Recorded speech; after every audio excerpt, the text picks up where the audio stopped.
This is no Offseason. I'm Hutch. Happy 4th of July to everyone, even though today is July 5th. Today, we are going to dive into my 105th Dynasty team. Yes, you heard it, 105. I'm obsessed with Dynasty. And this is my story, man. Just documenting the journey, see how it goes. Last year, 45 teams. Took everything I learned from last year. And this offseason, I've been drafting differently. I've been preaching about me and my RB heavy builds. I guess in redraft, they call it robust RB, but I don't even know if it's as robust as how I do it because sometimes I go 4 running backs deep right off the bat. But today we're going to go over number 105 league. This is my 5th Dynasty Domain League. I started doing the Dynasty Domain Leagues to kind of challenge myself and, see how good I am at this game of Dynasty in year 2. But we'll dive right into that league. So yeah, this is my 5th Dynasty Domain draft. In each one of those drafts, I've been going RB heavy. I've been coming in with the game plan of having an RB heavy approach. But let's check out the scoring. Let's check out the scoring for this specific Dynasty Domain League. So we always check our scoring for your leagues. It could change your drafting style a little bit, but I love when I see,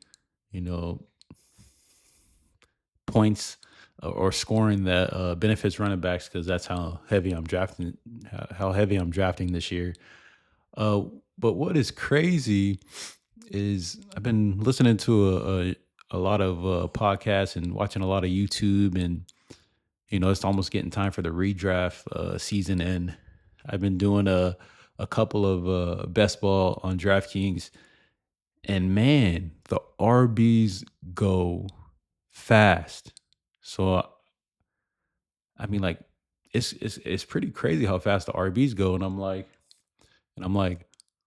why aren't people like drafting like this in Dynasty? If they're drafting this way to try to win millions of dollars in best ball format by going RB heavy approach, why are they not doing it in Dynasty? I mean, of course, Dynasty, you want to get the youthful players and the wide receivers for year after year. But I mean, like, to me, it's just interesting because I'm drafting my Dynasty teams like RB heavy. So I don't know. I just find it kind of interesting. Redraft season is coming up, so I've been kind of getting ready for that. I have 105 Dynasty teams, but I also do play redraft. I have about 7. I think I got in my 8th, so I probably have 8 redraft leagues this year. 2 of them I do through work at the hospital. A couple from friends back home and friends in LA, and I just got into another one. I got asked to, which will probably be my 8th redraft. So I got a lot of teams, a lot of leagues, a lot of players going through my mind. But let's dive in, man.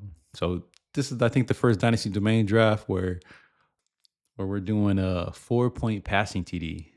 There was a poll about 6.4 point. I voted for 6 because I like to see the quarterbacks go early so I can, take my running backs. But this league, 4-point passing TD, obviously rushing TD is 6 here. Tight end premium is only 0.5. Can we see? Because my head, no other crazy rules, no bonuses, nothing. So pretty straightforward league here. Pretty straightforward. So in this league, we did a 3 randomizers. The last randomizer is the draft that you can draft for Derby. And Derby is where you pick what position you want to pick out of. So if you get the first pick in the Derby draft, you can pick to go first, last, in the mid rounds. This is 3rd round reversal, so a lot of people like to pick in the back to get that reverse in the 3rd round. But so in those drafts, so I've been trying to get the 101 or the 102 to leave with Bijan or Gibbs. I have drafts where I've traded up to have 2 firsts, to have Bijan and Gibbs. But my number one goal going to the drafts is to leave with Bijan and Gibbs. But this draft, I'm picking at the 3 spot. So I got no Bijan, no Gibbs because they went at the 1-2. So how did this draft go? Let's dive in. 4-point passing TD. So I'm here at the 3 spot. It's me game tight. Obviously Bijan and Gibbs go. This time Gibbs, Bijan. So I already knew if those two went, I'm probably going to take Jamar Chase, and then we'll just go from there. So at the 103, I take Jamar Chase. We see Puka go, Josh Allen, Jason, Drake May, Jaden Daniels, Ashton Genty, Caleb Williams, St. Brown, Neighbors, Jeremiah Love, Justin Jefferson, CeeDee Lamb, Drake. So at this point, I'm like, okay, running backs are still there. So then Hampton goes, Brock. So McMillan goes at the 207. So once you see him there, I'm like, okay, this might be kind of draft if people are going to just kind of take their players when they want to. Then Lamar goes, and I'm like, please, A-Chain, make it back to me. Make it back, A-Chain. And the pick before me, obviously, we see Devon A-Chain go here at the 209. So at the 210, it was a minute and 30 pick time. So I think I used a lot of time here to contemplate. Am I going James Cook here? Because no one really kind of fell to me. Obviously, we see Joe Burrow. We see Joe Burrow here, but I'm like, I'm not going QB. I like to live in the mid-range QB this offseason. So I'm sticking to my plan. I don't really want to take a wide receiver here because the way I'm trying to build is RB heavy. So I went ahead and took James Cook here at the 210. We see Burrow, Egbuka go. Third round reversal comes all the way back down here to the 12 spot for the 3-1 pick. And we see Dart, Loveland, McBride, Chrono Tate, Justin Herbert, Pickens, Olave, and Jonathan Taylor. Another running back goes. I would have loved to have took him here. But at the 310, I went ahead and took Kenneth Walker because in a lot of Dynasty domain drafts, no one really wants to take McCaffrey, but they'll probably take him, at the 4-6 or beyond. So I kind of knew I'd had a chance to get McCaffrey here, and I have no shame taking McCaffrey here at the 4-3. He just scores a ton of points. Last year, 45 teams, I did not have one Christian McCaffrey share. One, because it was my first year playing Dynasty, and I'm thinking all about youth. And McCaffrey's up there. So, and he was coming off that injury riddled year before that, and he absolutely crushed last year. And obviously this year, how am I drafting to win year one? How do I think I can do that? RB heavy approach. So I just believe the RBs will get you there this year. It's a very thin group after you get it past a certain spot. Wide receivers go deep. So I felt like this was the best way for me to get some rings, man. So time will tell to see if I'm right, but I have a ton of teams this offseason that have been RB heavy approach. Obviously, not all of them, but most of them. Sometimes the draft didn't let me kind of get how I wanted to. Sometimes the drafts didn't present the way I wanted to draft, so I had to, obviously go other routes, take value and whatnot. But this year, I have a ton of McCaffrey because if McCaffrey stays healthy, plays the whole year, he's going to smash. And you can't think about injuries, man. I had a problem with like not want to take people because they're injured the previous year, but McCaffrey changed my whole mindset with that. So this year, it's like don't even worry about injuries. Just take the players you like and you believe in. So 4-3 to take Christian McCaffrey here. So I have a 3 RB start. And I've been saying lately that I've been loving my 4 RB lineups, my 4 RB builds that I've been creating a lot lately in my most previous drafts. So yeah, we see Garrett Wilson, Luther Burden, AJ Brown, Bucky Irvin goes, and I just love when Saquon Barkley falls to me, or am I able to get him somewhere in the 5th round? Saquon Barkley had a terrible year last year, but the previous year, obviously, he smashed. What is it? Number 2 PPR running back, 1.5 PPR. Last year, he dropped down to the 14.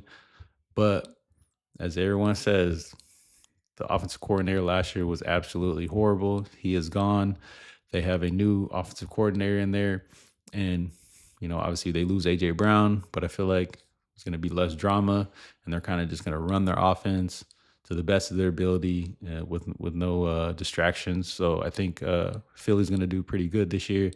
And I do think Saquon Barkley is going to beast once again. So Jamar Chase, James Cook, Kenneth Walker, Christian McCaffrey, Saquon Barkley. Cool thing about this lineup is, yes, I didn't get the running back in the first round, but I got to get one elite wide receiver. So that spot is kind of having an elite wide receiver along with my crazy back lineup is kind of different than the ones I've done previously before. Obviously, still RB heavy, but being able to get a elite wide receiver along with the RBs, we'll see how that one turns out there. So at the 5'10", obviously Saquon, we see Bucky, AJ Brown, Zay Flowers, Brian Thomas go. Usually in the 6th round, this is where I'm not even thinking quarterback. I just like to see who's there at the quarterback still, because I'm probably not going to take him with this pick. I definitely want to go ahead and get a wide receiver here.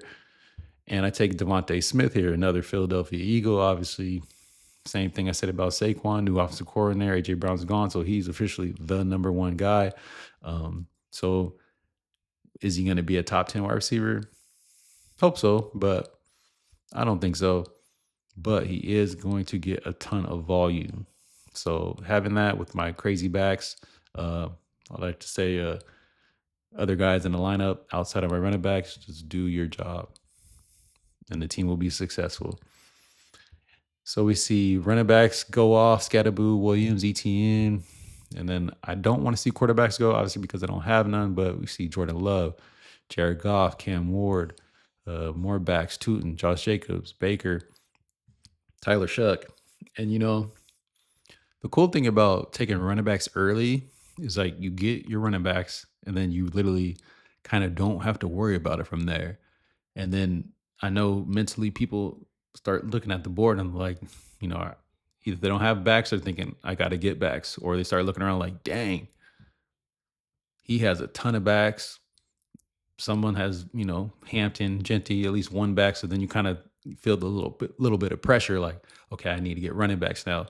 So when people do that, it's great for me because I'm not thinking about running backs anymore. I'm thinking about obviously quarterback and wide receivers.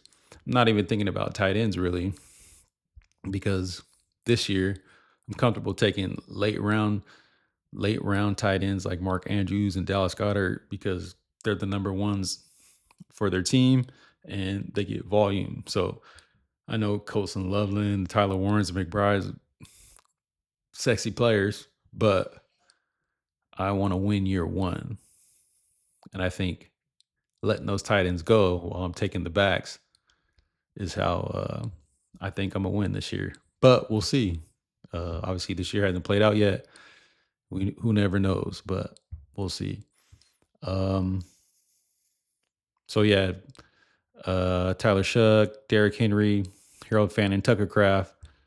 And I love taking Kyler Murray here at the 7-10. Obviously, J.J. McCarthy and the Vikings left a bad taste in everybody's mouth. But other than that, Kevin O'Connell has had the Vikings flying high with different quarterbacks here. And getting a quarterback that can run and pass, we've seen Kyler Murray finish, top 10 fantasy quarterbacks plenty of times before. And now he's in an offense with Justin Jefferson, Jordan Addison, Juwan Jennings. Running backs are here or there, Aaron Jones and Jordan Mason. But Kevin O'Connell, Kyler Murray, I think they can produce this year. Indoor games where it's fast. I mean, usually when you play indoor, a lot of points are being scored because it's, no weather factors and all. But we take Kyler Murray here, Alec Pierce, Kenny Sadiq goes, Stroud, Laporta. And I went ahead and filled my last wide receiver spot instead of going quarterback.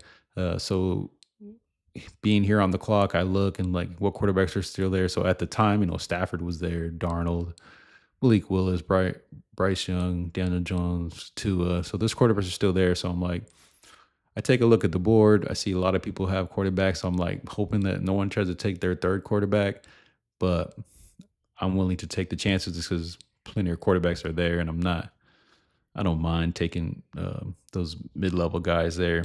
And I thought taking Terry McLaurin here at the 8-3 will look better for my roster. Now I have all three wide receiver positions filled. Jamar Chase, Devontae Smith, Terry McLaurin. Obviously, Devontae and Terry are the vets. I mean, I guess Jamar Chase is a vet too, but Jamar Chase, obviously the elite wide receiver one, and Terry McLaurin this year, um, he's going to rebound. A lot of analysts and podcast people believe he's going to rebound, and yes, you can listen to all the podcasts and thing and copy people, but I kind of just take information from everything that I can, cram in my head. And then ultimately you still have to make the decision for yourself. And I feel like Terry is going to have a rebound year. Jay and Dan is going to have a rebound year. Obviously, they as well have a new offensive coordinator. And everybody tells how the offensive coordinator had that. Was it David Blau had that interview where he's like, we want to get Terry McLaurin 10 targets a game. So giving a wide receiver 10 targets a game, especially the number one wide receiver. And who they have else outside of that, Debo's gone. They have Jalen Lane. They drafted rookie Antonio Williams. Pass catchers. I mean, they signed Rashad White. He'll catch some balls out the backfield, but Terry's the number one, man. So Terry usually goes, later in the 8th, early ninth, but the way my team is, the way I want it to look, the way I want it to be, taking Terry McLaurin here at the 8-3 to fill that last wide receiver spot is the way I want it to go. So here we see Swift, Michael Wilson, Stafford goes, Ty Simpson goes. Like seeing that because I'm not taking Ty Simpson because I'm trying to get people who score me points this year. Parker Washington, Omar Cooper, see Montgomery. So I like to see backs go now because I don't really need backs now. Then we see Sam Darnold there. So I'm like, okay, it's looking like I'm definitely going to need a quarterback here. I love it when Malik Willis falls to me. I think Malik Willis is going to have a pretty good year this year.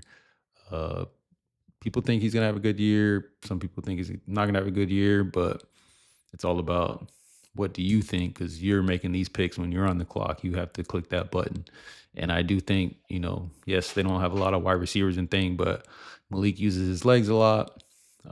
So even if I get a floor of 16 to 20 points, I mean, I'll take that because the running backs are the ones who are going to lead my team to where we need to be. So at the 9-10, taking Malik here.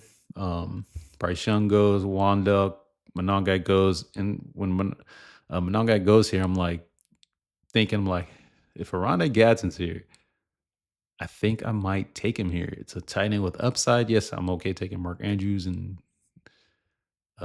Dallas Goedert later in the drafts, but having this lineup also with a young tight end is very tempting.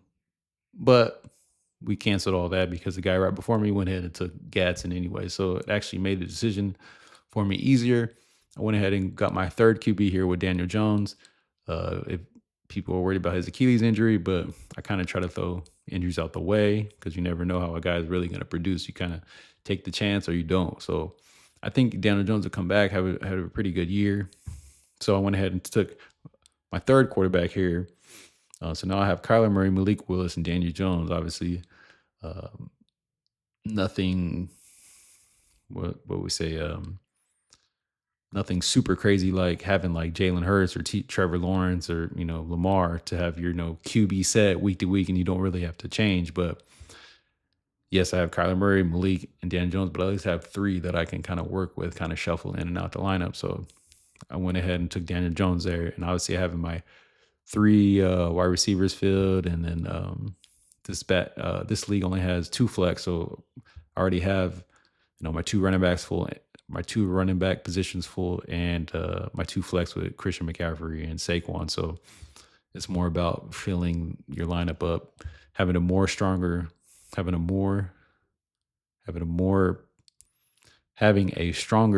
lineup in leagues where they don't have a lot of flex spots or no crazy extra positions or anything. So we see Chuba here, Warren, Coleman. I love seeing the running backs go. Now I am starting to think about tight ends. Ricky Pearsall, Stowers, I like to see rookies go now because this year I'm not really believing in rookies that much. Yes, rookies are cool, they're dope to take, but I'm like taking rookies in like my teams from last year where I drafted wide receiver heavy and like some of those teams were okay, some of the teams were real bad, and like having like high picks in the first round. It's like I'm using those teams to like draft the rookies, try to get better, down the road with young players that can get better gradually. But this year with these teams, I'm trying to win year one, and I'm not really taking rookies unless it's I absolutely have to or something. But we see Stowers go, George Kittle, Rico Dowdle, Worthy, Golden, Jonathan Brooks, more backs go, Corum, Charbonnet. I do like Josh Downs. Rookie running back Singleton goes. I'm cool with that. DK, I'm probably never going to take DK unless I absolutely have to. I just don't really believe in DK Metcalf really anymore. Not even J.K. Dobbins is just not a guy I'm really going to draft just because, I don't know, just I don't want to say because of injuries because I said I'd ignore injuries, but he always gets injured. So that's kind of different there. But anyway, I'm not really drafting RJ Harvey or J.K. Dobbins anyway. Just not really guys I believe in personally. But so using these domain drafts, Jake Ferguson never makes it all the way to the 11th round. So I'm not sure what these domain guys um, are doing here. But I went ahead and took Jake Ferguson here at the 11-10. Usually at this time, I'm taking Mark Andrews and Dallas Goedert, but I was able to get Jake Ferguson and Dalton Kincaid here at the 11-10 and the 12-3. And it's like, that's not supposed to happen. But here I'm taking great value, good tight ends here. So taking Jake Ferguson, Dalton Kincaid, and then I'm like, all right, my guy's still here in the 13th, so I'm gonna go ahead and take Mark Andrews here as well. So I went from having no tight ends through the whole draft to having Jake Ferguson, Dalton Kincaid, and Mark Andrews. And I think that is probably the best set of tight ends that I've had in these domain drafts. Usually I'm taking Mark Andrews, a couple of them, Brenton Strange fell to me, but getting Jake Ferguson and Dalton Kincaid, I'm not even a Dalton Kincaid guy. Like I just, something about Dalton Kincaid, I don't know, but a lot of podcast people believe in him this year. And it's like, I mean, getting him at the 12-3, it's like, just because you don't really rock with a guy, you just go ahead and take him when the value's just sitting there. So getting Dalton Kincaid here at the 12-3 to get my guy Mark Andrews here at the 13-10. I absolutely have not been drafting Cortland Sutton at all, but getting him in the 14th round, why not? Rashid Shaheed here in the 15th. Then at this point, I'm like, all right, I know my teams are trying to win this year, but later in the drafts, I do take rookies I like and guys I like. So I took Katron Allen here at the 16-3, then Kalen Block. Then might as well take Aaron Rodgers here, have another quarterback. Maybe you can use him as a trade bait later when people have QB injuries or whatnot. Mason Taylor, Torrey Horton. Then there's always rookies, the same rookies that I like to draft for the rookie tight ends, and love taking Colby Young just because he's battling Yoshivas in Cincinnati for that wide receiver 3 spot, and he's been getting a lot of offseason love. Like people look at the roster percentage and see how much he's on the team, and don't really have much to look at. But also a podcast guy a while ago, can't remember what it was. It was a couple weeks ago, and he was like, all right, any rookies that you got bold predictions on, and one was Marlon Klein for the Texans. And I think the guy interviewing was like a big combine guy, and he knows his stuff with rookies and things. And Marlon Klein was one, and then Colby Young was his other one. So, you take that information, and I kind of, those are like late flyer guys that I usually pick up in free agency after rookie drafts or after drafts, or take shots on and late in startup. So, those are those guys I kind of look out for. And then in the 23rd round, I'm like, Pat Freiermuth is still here.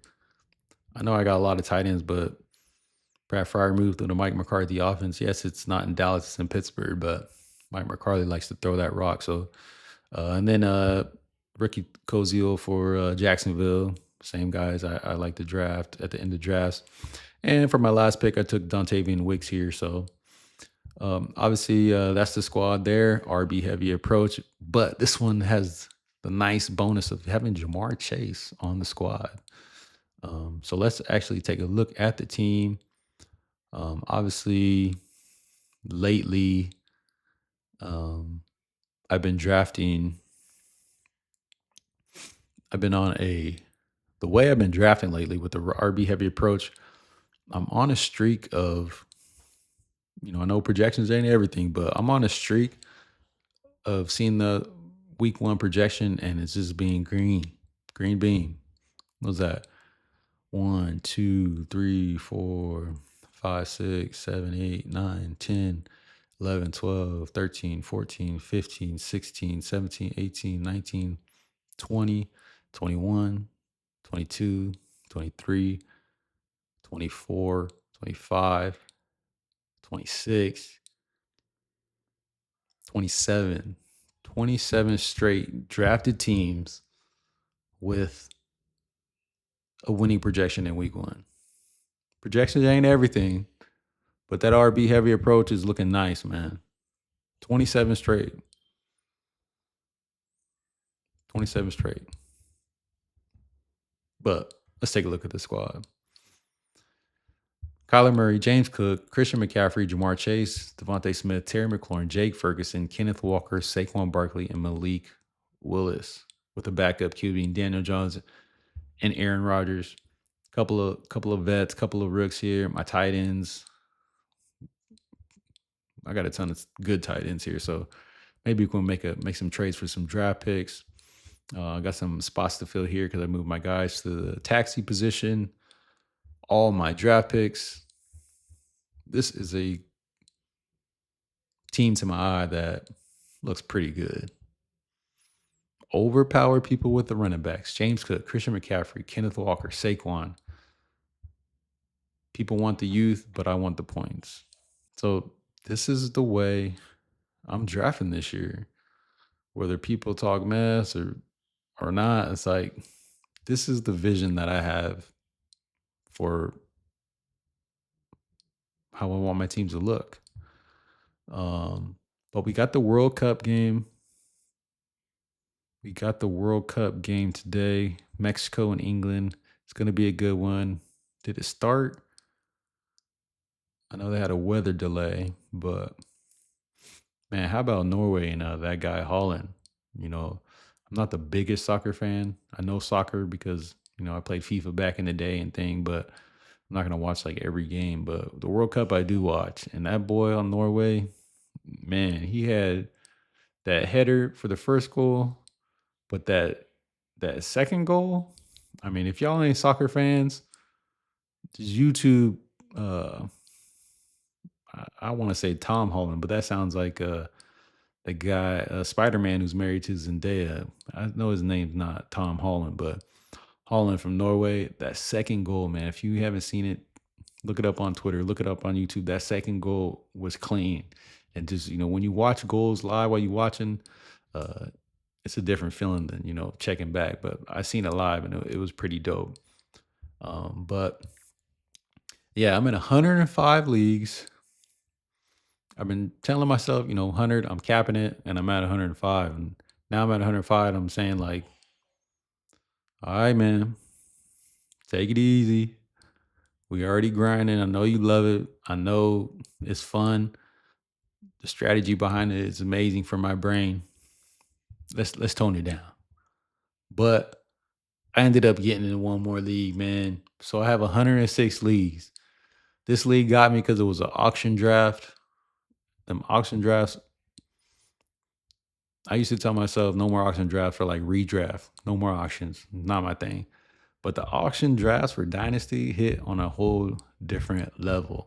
So when someone put up a when someone put up invites for auction draft, Independence Day auction draft, I think it was on July 3rd. I was like all day, or for a couple hours, like, don't do it, don't do it, don't do it. And I'm like, man, let's do it. So that's my 116. We'll go over that team later. Obviously, can you guess how I tried to draft there? But this one was actually an interesting one, just because if you heard me before in the other auction drafts, it's kind of sometimes it's the same guys and whatnot. And Bob from the previous ones where he's super aggressive, goes Josh Allen, Puka, Brock Bowers, Trey McBride.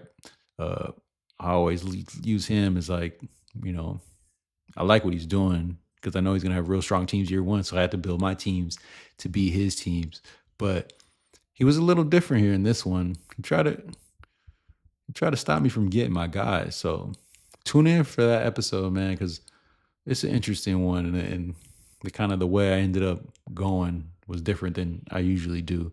But this was my 115, a Dynasty Domain League, my fifth Dynasty Domain League, where I just wanted to do those to challenge my skill and the way I want my builds to look this year to see if it'll do good against people who believe in the domain channel and use their rankings and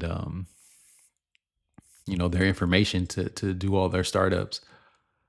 I've done so many startups now that I don't even really look at rankings anymore. I mean, I just actually lately I haven't, just because I know I'm going RBs and then I'll get my mid-range wide receivers and I'll get my mid-range QBs and then late round tight ends. So I don't even really look at rankings anymore. I kind of just look at kind of what backs I'm getting ready to take. So I don't even really look at rankings anymore. I'm just trying to build the way I'm trying to build. But I want to test my skill against other people, obviously. The game is on. We in the 13th minute of the Mexico and England game. So I'll get y'all up out of here. Tune in for the next episode of my 116, which was an auction draft, probably 10-second bid, 10-second nomination with a 200 budget. If you haven't done an auction draft before, get you on an auction draft, find you some friends, get in that sleeper search thing and find you a league, or find me, because I'm eventually going to get another league, whether I say I'm capping it or not. But I appreciate you guys for tuning in. I'm Hutch. This is No Offseason. I'll catch you guys in the next one. Peace.